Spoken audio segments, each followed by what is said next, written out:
साथ ही नंदोत्सव प्रारंभ हो गया।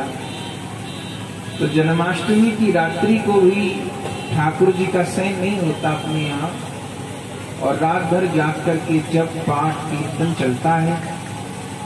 अब तो YouTube पर भी प्रसारण होता है, तो जो लोग प्रत्यक्ष में होते हैं वो तो करते ही हैं। अपने घर बैठे भी हजारों की संख्या में भाई बहन उस रात्रि जागरण का सुख लेते हैं, साधना करते हैं।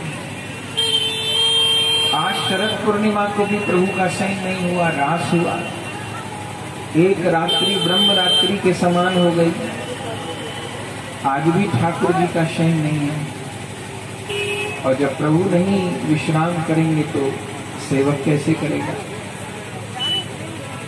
तीसरी रात्रि दीपावली की है। ठाकुर जी का दीपावली को भी शयन नहीं हुआ, क्योंकि दीपावली को ही प्रभु गिरिराज जी चले गए, और दीपावली की रात्रि भर गिरिराज जी की परिक्रमा की, और सवेरे पड़वा में गोवर्धन पूजा करी। तो दीपावली को भी नित्य लीला में जागरण है। तो स्वामी जागे तो सेवक कैसे सोए। चौथी रात्रि प्रबोधिनी एकादशी की है। उस दिन प्रभु के माथे सहरा विराजे, विवाह संपन्न हुआ। तुलसी शालिग्राम जी के रूप में भी तुलसी शालिग्राम जी का विवाह संपन्न हुआ, और भांडीर वन में ब्रह्मा जी के द्वारा श्यामा श्याम का विवाह संपन्न हुआ। तो रात्रि को प्रभु के शयन नहीं हुआ। तो यह 4 रात्रि प्रभु के शयन नहीं होते, और वैष्णव जन भी जाग करके आराधना करते हैं।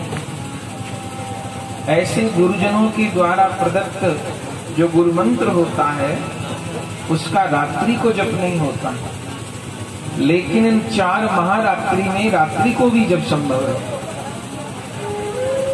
और इन 4 महारात्रियों में आज की जो शरद पूर्णिमा की रात्रि है, ये तो अत्यंत महान है। आप सब श्रवण करते ही हैं। इस रात्रि का नाम शरद पूनो है, महाराज पूनो है। एक नाम है कोजागरी पूर्णिमा।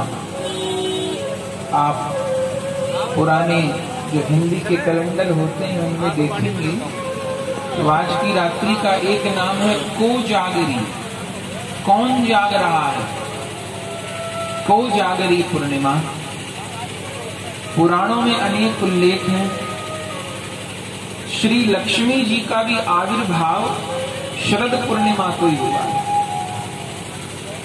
समुद्र से। आज लक्ष्मी जी प्रकट हुई हैं। पुराणों के अनुसार लक्ष्मी जी भी भ्रमण करती हैं और देखती हैं कि कौन जाग रहा है, इसलिए कोजागरी पूर्णिमा है। दूसरा, वर्ष भर में ऐसे चंद्रमा की जो 16 कलाएं हैं, पर किसी भी पूर्णिमा को वो 16 कलाओं से युक्त नहीं होते। आज शरद पूर्णिमा को चंद्र अपनी 16 कलाओं से पूर्ण होते हैं, और उनकी किरणों से अमृत का प्रसव होता है। समुद्र मंथन के समय जो अमृत निकला, जिस अमृत को लेके इतना झगड़ा हुआ देवता दैत्यों का, भगवान ने मोहिनी अवतार धारण करके देवताओं को अमृत पिलाया, पर वो अमृत तो अक्षुण्ण था, बहुत था। तब भी वो अमृत उतना ही बचा रहा।